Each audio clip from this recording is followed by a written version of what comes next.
Այսօր սեպտեմբերի 26-ն է։ Ուղիղ 5 տարի առաջ այսօր Արցախի պաշտպանության բանակի զորամասերում իրենց երթմանը եւ կոչմանը հավատարիմ մեր զինվորները եւ նրանց հրամանատարները ծառայում էին մեր երկրին եւ պաշտպանում մեր հայրենիքը։ Այսօր նրանցից շատերը ամփոփված են Եռաբելուր парքի Պանթեոնում եւ համայնքային գերեզմանոցներում, որովհետեւ կա մեկը, որը գողացել է նրանցից, նրանց կյանքը, գողացել է նրանցից, նրանց պաշտպանած հայրենիքը։ 5 տարի առաջ այսօր այս ժամերին հազարավոր երիտասարդներ իրենց ստեղծագործ աշխատանքով, իրենց կրթությամբ բարիք էին ստեղծում, շենացնում մեր երկիրը, ապրում իրենց ընտանիքներում, իրենց ծնողների հոգատարության, իրենց զավակների, իրենց կանանց սիրո եւ ջերմության մթնոլորտում։ Պատերազմը ստիպեց նրանցից շատերին կամավորագրվել հայրենիքի պաշտպանությանը եւ նրանց ընտանեկան ջերմությունը, ընտանեկան երջանկությունը վերածվել է սառը գերեզմանակարերի Եռաբելուր парքի Պանթեոնում եւ համայնքային գերեզմանոցներում, որովհետեւ կա մեկը, որը գողացել է նրանցից, նրանց ջերմությունը, նրանց երջանկությունը, իրենց հայրենիքում ապրելու նրանց իրավունքը։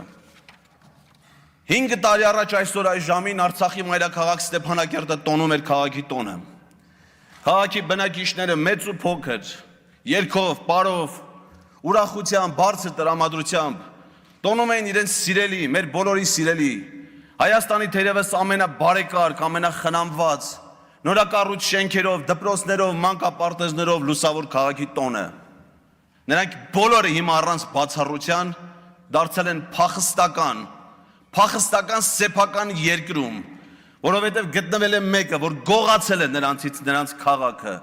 իրենց հիշողությունները, իրենց ապրումները։ 5 տարի առաջ այսօր այս ժամին Հայաստանյաց առաքելական Սուրբ եկեղեցու Արցախի թեմի հոգևորականները նախապատրաստվում էին Կիրակնորյա Սուրբ Պատարագի, որպեսզի ինչպես հնամյա հազարամյա տաճարներում, այնպես էլ նորակառույց եկեղեցիներում ու վանքերում անխախտ աղոթ հնչեցնեն հանուն հայ ժողովրդի, հանուն Արցախի, մեր բոլորի բարեկեցության եւ բարօրության։ Գողացվել է նրանցից, նրանց տաճարները, գողացվել է նրանցից նրանց աղոթքները, որովհետև կա մեկը, որ կատարել է այդ գողությունը։ Հայրենիքի գող, սա է դաջվելու Նիկոլ Փաշինյանի ճակատին եւ գերեզմանին, եթե նա ունենա այդ գերեզմանը։ Հայրենիքի գող, հանցանքի այս տեսակը նկարագրված չէ Հայաստանի քրեական օրենսգրքում, պարզ պատճառով, որովհետև հայ ժողովրդի պատմության մեջ չի եղել դեռևս մեկը,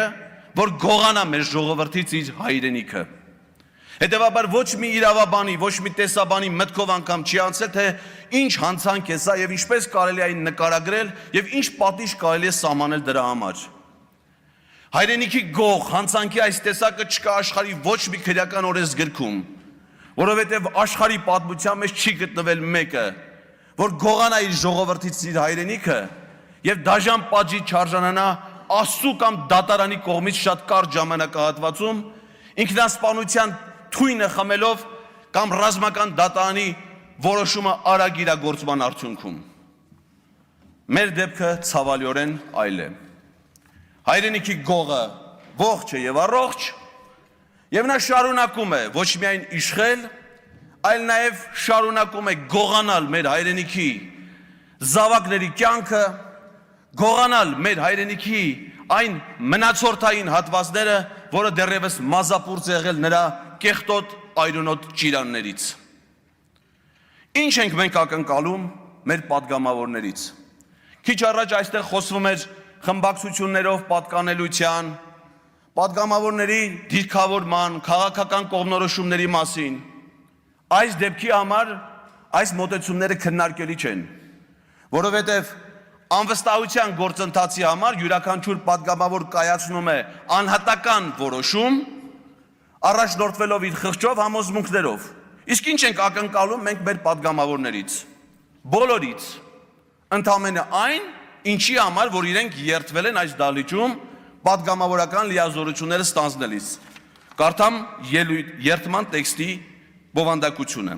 Հանուն համազգային նպատակների իրականացման եւ հայրենիքի զորացման ու բարգավաճման երթվում են բարեխղճորեն կատարել ժողովրդի արժեվ ունեցած պարտավորություններս, պահպանել Հայաստանի Հանրապետության սահմանադրությունը եւ օրենքները։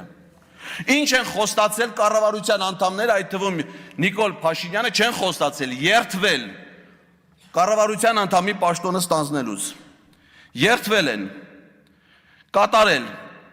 ժողովրդի արժեվ իրենց պարտավորությունները, հարգելով Հայաստանի Հանրապետության սահմանադրությունը եւ օրենքները։ Այսինքն մենք իրենցից ընդամենը ակնկալում ենք կատարել իրենց պարտականություն, իսկ ո՞րն է ժողովրդի արժեվ ստանձնած պարտավորությունները, խոստումները, նախընտրական ծրագրերը, որ ներկայացրել են ժողովրդին։ Եվ ընդ որում այդ ծրագրերից պիտի իրականացնեն այն, որը օրինական է։ Եվ հիմա ինչ է ստացվում, կարելի է խաբել մեր ժողովրդին, այսինքն կարելի է լինել խաբեբա շարլատան, գնալ ժողովրդին ներկայացնել ահա այս ծրագիրը,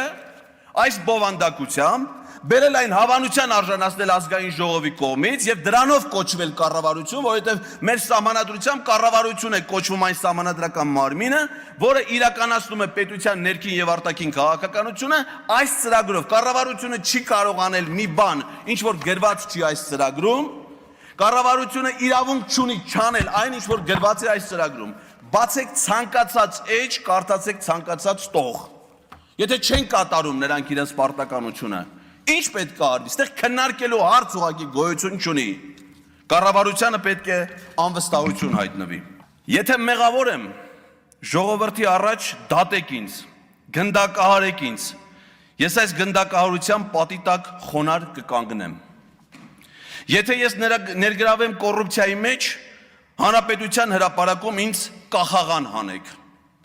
Այս խայտառակ դաժան պատիժների ինքնապատիժի հեղինակը Նիկոլ Փաշինյանն է։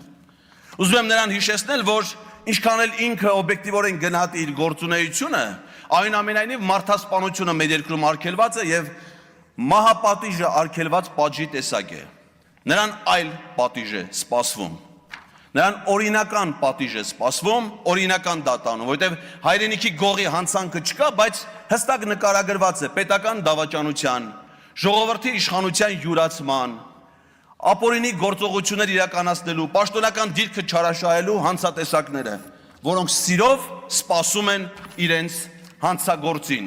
Իսկ մենք սիրով սպասում ենք մեր սիրելի ժողովրդին ազգային ժողովի մուտքի մոտ, որովհետև այս լսումներին զուգահեռ հիմա տեղադրված է այնտեղ էկրան, որտեղ մեր քաղաքացիները հետևում են լսումների ընթացքին, այնտեղ հանրահավաք չի լինելու, հանրահավաքը այստեղ է, ելույթները կհնչեն այստեղ, մարդիկ կլսեն այդ ելույթները